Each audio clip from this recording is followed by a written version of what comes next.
Visité cárceles en El Salvador con el Comisionado Presidencial de Derechos Humanos. Fue un gran contraste conocer otras cárceles diferentes al CECOT, la cual es una realidad muy impactante y dolorosa con condiciones extremas. En las otras cárceles que visité, de mujeres y de hombres, existe el plan de cero ocio. En mi opinión, es una productividad restaurativa, la cual me dejó gratamente sorprendida. Personas privadas de la libertad conviven y trabajan en condiciones dignas, en beneficio de la comunidad. Fabrican pupitres para entregar a escuelas públicas, confeccionan uniformes para niños, construyen carreteras y hospitales, entre otras actividades bajo la modalidad de generar un beneficio a la sociedad. Por su trabajo, dependiendo si es productivo o de educación, descuentan 2 o 3 días respectivamente de su condena por cada día de trabajo. Es el doble que en Colombia. El respeto por la dignidad humana es innegociable y la justicia no puede ser solo castigo, debe ser de resocialización, reinserción y segundas oportunidades. Una actriz colombiana ha visitado las cárceles de El Salvador y ha quedado impactada. Una de las cosas que más le ha impactado es que en estas cárceles no hay corrupción. Y cómo se pone a trabajar a los privados de libertad para que sean productivos, para que le devuelvan algo a la sociedad que afectaron, para eliminar el ocio carcelario y que de esta manera sí estén preparados para cuando salgan a la calle. Veamos este video. Johanna Bamón, la reconocida actriz y activista colombiana que desde el 2012 lidera una fundación que trabaja muy de cerca con las personas presas de la libertad en Colombia, estuvo justamente en las cárceles de El Salvador, las cárceles de Bukele, y vamos a conversar con ella. Johanna, y quiero darle la bienvenida y preguntarle en términos generales cómo fue esa experiencia allí en El Salvador, en términos generales, visitando las cárceles. Fue una gran experiencia, la verdad.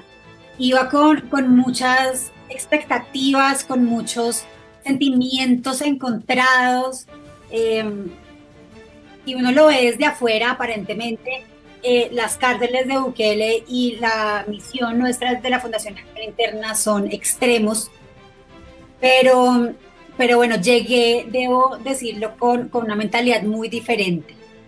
Llegué llena de aprendizajes y realmente esto fue una experiencia muy enriquecedora, no solo para mí personalmente, sino también para nuestro trabajo de la Fundación Acción Interna, que llevamos 12 años trabajando con nuestra población carcelaria de Colombia, también con las personas que han recuperado su libertad y también con las familias.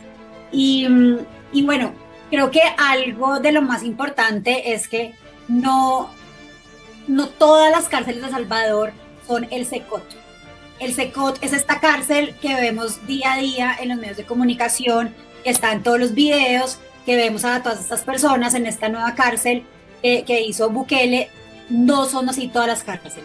Esa es una de las cárceles, que es para un objetivo específico, para una situación que tiene El Salvador en específico, que son las pandillas. Aquí es muy importante resaltar lo que ella está comentando. Ella es una actriz, pero también forma parte de una fundación que ayuda a los privados de libertad a reinsertarse en la sociedad. Y ella comentaba que ella iba con otras expectativas.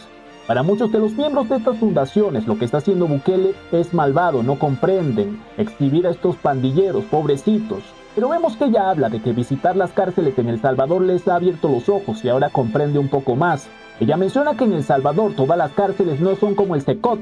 Esta cárcel está allí principalmente para encarcelar a terroristas, a pandilleros. Y esto es importante resaltarlo porque la prensa internacional lo que ha querido es exhibir a El Salvador como ese país que viola los derechos humanos, que trata a los jóvenes muy mal porque los encarcela y los humilla, como son las imágenes de los pandilleros que se han visto en todo el mundo. Pero ella nos comenta que al llegar a El Salvador ha visto otra realidad, ha comprendido que la situación que pasa en el CECOT no es la misma que ocurre en todas las cárceles y no es el mismo trato que se le da a todos los privados de libertad. Tuve también la oportunidad de conocer otras cárceles, las cárceles de mujeres, las cárceles de jóvenes, las cárceles de hombres que están por otros delitos que no es por ser pandilleros, y realmente quedé gratamente sorprendida de la productividad. Y creo que en eso encontramos algo que sí teníamos en común, y es Nosotros desde acá también trabajamos para que las cárceles sean centros productivos y no solamente centros de reclusión. Y eso pude verlo allá. Las personas allá, hay un programa que se llama Plan Cero Ocio, en donde todas están trabajando en algo productivo, en donde o están haciendo la comida para la cárcel o están haciendo uniformes para los niños de las escuelas públicas o están haciendo los pupitres. Eso también me pareció de gran valor, que lo que están haciendo, aparte de ser productivo, también es algo que le está aportando a la sociedad. Entonces, creo que eso es lo que más resalto de estos días que pude estar visitando las cárceles de allá, y es la productividad y la forma como las personas que están adentro de la cárcel están siendo productivos, no solo para ellos mismos, sino para la sociedad. Las pruebas están allí, ahí están los videos de los privados de libertad trabajando, preparándose para salir nuevamente a las calles. Algo que en sus países, en los países de estos señores que supuestamente están trabajando en las causas, que supuestamente están trabajando para que los jóvenes no caigan en esto, estas políticas no son aplicadas, por ejemplo. Continuemos viendo. Mire, la verdad es que el SECOT es una cárcel que tiene unas medidas extremas, porque tiene unas personas privadas de la libertad extremas. Como Johanna lo explicaba, no todas las cárceles en El Salvador son como el SECOT, pero incluso en el SECOT las condiciones son unas condiciones muy, en el términos de derechos humanos, pues se cumplen todas. Es decir, las personas tienen un trato digno, las personas tienen comida digna, las personas tienen, digamos que un proceso de detención digna.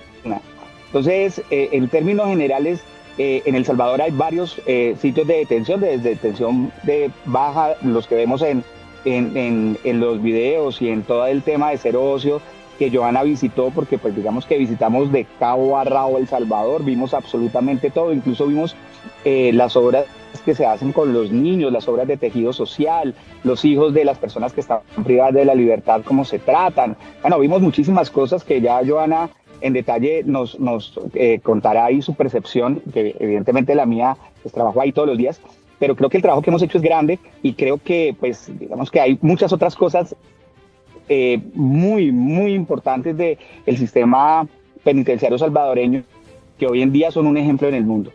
Sí, Johanna, ¿cuál es esa gran diferencia que usted percibió entre las cárceles de Colombia y estas cárceles de Bukele? ¿Cuál es esa gran diferencia? ¿Qué fue lo que más le impactó de lo que pudo observar allí? Lo que les comentaba, la productividad me pareció increíble, me pareció, de hecho, cuando estaba llegando a la cárcel, a varias cárceles, siempre habían en las carreteras personas con unas camisetas amarillas, y eran personas privadas de la libertad, que pueden salir a trabajar y aportarle a la sociedad. Entonces vi a personas en las carreteras construyéndolas, también habían personas que estaban apoyando a construir hospitales.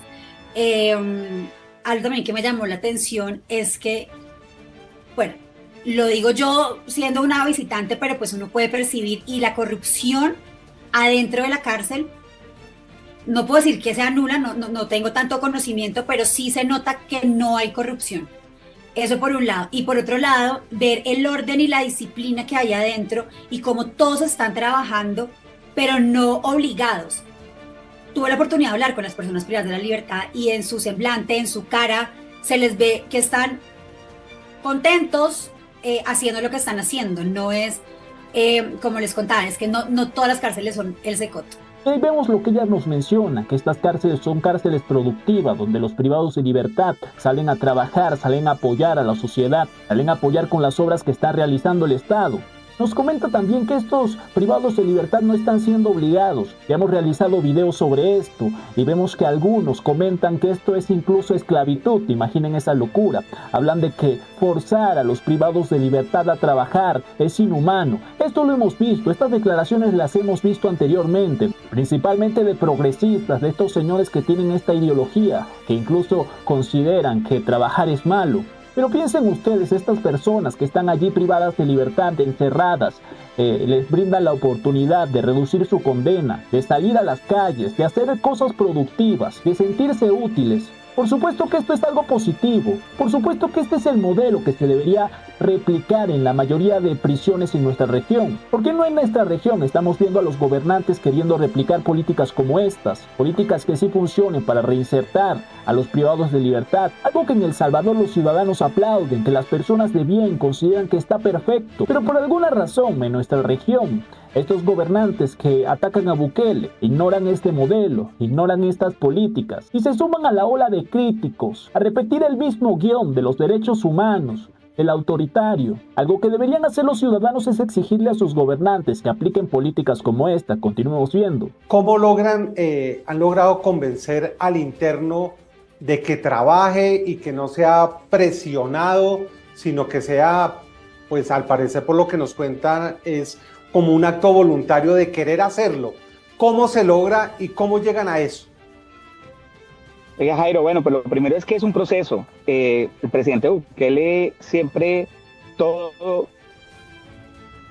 digamos que lo vamos haciendo por fases. Entonces hubo una primera fase, que es una fase en la que una identificación de competencias de todos los privados de libertad, saber qué hacen en un sistema carcelario. Hay personas que son profesionales, médicos, ingenieros, abogados, y pues hay personas que tienen muchas habilidades que ni siquiera ellos conocen. Entonces, cuando usted comienza a trabajar en competencias y comienza a trabajar técnicamente esas competencias de esta población, pues comienza a hacer una segmentación de esta población, y luego lo que hicimos fue en una segunda fase comenzar a organizar escuelas productivas. Mire, yo le cuento, hay una universidad hoy allá dentro del centro, dentro de los centros penales en Izalco, que tiene más de 5.000 alumnos. Dentro del sistema completo hay 41.000 personas totalmente productivas, y le voy a decir algo honesto, aquí no convencimos absolutamente a nadie. Johanna es testigo porque me acompañó, que los privados de libertad se acercan a mí a decirme que por favor les ayude a ingresar a los procesos, porque la verdad es que las personas privadas de la libertad se despiertan, desayunan y hasta ahí llegó el día. Después de eso pues no hacen absolutamente nada. Entonces aquí primero son productivos, segundo hacen un trabajo precioso. Mire, todos los uniformes de los colegios de los niños, todos los uniformes de todos los privados de libertad del país, los pupitres de los niños, unas cosas preciosas hacen hoy en día estas personas que antes no hacían absolutamente nada y de verdad se sienten útiles a hacer las obras. La gente pasa, para en sus autos en las obras públicas del país y los saluda. Mire, más de 6.000 casas que los pandilleros le habían quitado a las personas, los habían despojado. Las personas privadas de libertad fueron, se las arreglaron, se las dejaron lindas, les hicieron los muebles y se las devolvieron. Eso es una verdadera reconstrucción social. Además lo hicieron con amor. Nadie está obligado en el sistema penitenciario a trabajar. Todos los que lo hacen, digamos que tienen más de la mitad de la pena cumplida, son personas en fases de confianza, y además aceleran muchísimo su proceso de resocialización. La cárcel al final es eso, es un proceso de resocialización. Y esto es en la vida lo que yo he visto que más lo ha logrado. Entonces, Jairo, en resumen, mire, nadie está obligado, todos quieren hacerlo y lo hacen con amor además. No se ve lo que vemos aquí, Johanna, de presos que entran armas, celulares, comida, fiestas, hacen bacanales, hacen fiestas, drogas. Es decir, drogas, unas cárceles completamente... No, Jairo, donde se vuelan los presos a cualquier hora, donde no hay control. Entonces, eso que cuenta Johanna, Andrés, ¿cómo El Salvador logró? Porque allí también tenían sistemas carcelarios muy a la colombiana, Andrés, donde el control absoluto lo tenían las bandas, las pandillas, las famosas maras, y hoy en día un poco lo que cuenta Johanna es que no vio corrupción. ¿La impactó eso? ¿Cómo lo logró el gobierno de Bukele, Andrés? ¿Cómo logró imponer un sistema carcelario sin corrupción? Vea, es decir, esto digamos que fue un proceso, digamos no fue de un día para otro, pero mire, lo más importante y lo primero se llama voluntad política. Lo primero que existió es eso, es que, digamos que el presidente Bukele con su liderazgo dio la directriz, y no es de un día para otro. Él comenzó desde el plan Cuscatlán, que es el primer plan de gobierno del presidente Bukele en el año 2019, comenzó con la idea de volver las cárceles sitios seguros y productivos. Entonces lo primero que hizo fue, digamos que bloquear todas las comunicaciones. Ese bloqueo de comunicaciones es un bloqueo en el que se hizo, digamos que el sistema más sencillo que yo he visto en el universo, pero más efectivo. Y yo les decía que lo primero fue quitar las antenas de celular. Si hay un proveedor de telefonía celular que haya señal de una antena, le colocan $8 millones de multa. Entonces ya con eso comenzamos. A los vecinos que normalmente tienen líos con el tema, les colocamos cable para internet, y bueno, la comunidad además entiende el problema, porque es que no es un problema solo de las cárceles, es un problema de todos. Entonces socialmente se entendió el problema, y ya quitando los celulares, los teléfonos, con la misma gente. Mire, esto es impresionante, que son los mismos guardias, personas que llevan 20, 30 años dentro del sistema penitenciario, que trabajan para el Estado, no es guardia privada. Ellos mismos se hicieron conscientes de que tenían que cambiar, y que de los procesos tenían que cambiar. Hay procesos de seguridad, por ejemplo, los guardias de seguridad no tienen nombre, solo se le ven los ojos, no tienen derecho a hablar con los privados de libertad. Quienes tienen conversaciones con los privados de libertad, digamos, por ejemplo, en el tema médico, son los asesores médicos. Un tema de control, orden y disciplina. Pero orden y disciplina, por ejemplo, el tema de los uniformes. Si usted se da cuenta, todo el sistema penitenciario está uniformado, que es algo que sirve muchísimo dentro del proceso de orden, control y disciplina. No, usted no ve un cigarrillo, no ve nadie en ocio. Digamos que de verdad son cárceles que le brindan seguridad a los privados de libertad, pero además de eso hacen que se cumpla el proceso de resocialización, incluso creando competencias para que cuando salgan en libertad tengan un trabajo y tengan algo productivo que hacer para la sociedad, que compita contra el ser delincuente. Y vemos que una de las cosas más impactantes de estas cárceles es que no hay corrupción, de que estos criminales no meten armas allá adentro, no tienen sustancias. No pasa lo mismo que ocurre en nuestra región, donde las cárceles son un centro de operaciones de los criminales. Ellos hacen lo que quieren, tienen teléfonos. Esta es una de las cosas que más impacta, pero la respuesta a esto es la voluntad política. Un gobernante que decidió limpiar las cárceles realmente. Un gobernante que era consciente de que las cárceles eran utilizadas para lo peor. Y es algo que todos los gobernantes de nuestra región conocen. Todos los gobernantes saben que en nuestras prisiones hay teléfonos, que los privados de libertad extorsionan desde la cárcel, que los guardias son corruptos, les facilitan armas, son los mismos que les venden los teléfonos. Y El Salvador ha demostrado que esto se puede cambiar, y es allí el primer paso que deberían tomar todos esos señores que cuestionan el modelo de Bukele pero no hacen nada para cambiar la realidad de sus países. Porque aunque estos señores se nieguen a agarrar a sus prisioneros, encarcelarlos, esposarlos, hacerlos desfilar y meterlos en prisiones grandísimas como la del Secot, podrían por lo menos preocuparse por limpiar las cárceles, que estos privados de libertad no tengan teléfonos para que llamen a la calle y extorsionen y sigan haciéndole daño a la sociedad. Pero esa corrupción de las prisiones parece que les gusta a todos estos gobernantes que se niegan a hacer algo realmente para solucionar la delincuencia de sus países, para limpiar el modelo penitenciario. Y es precisamente esto lo que no les gusta a estos gobernantes, porque lo que ha hecho el presidente Bukele los exhibe, los deja en evidencia.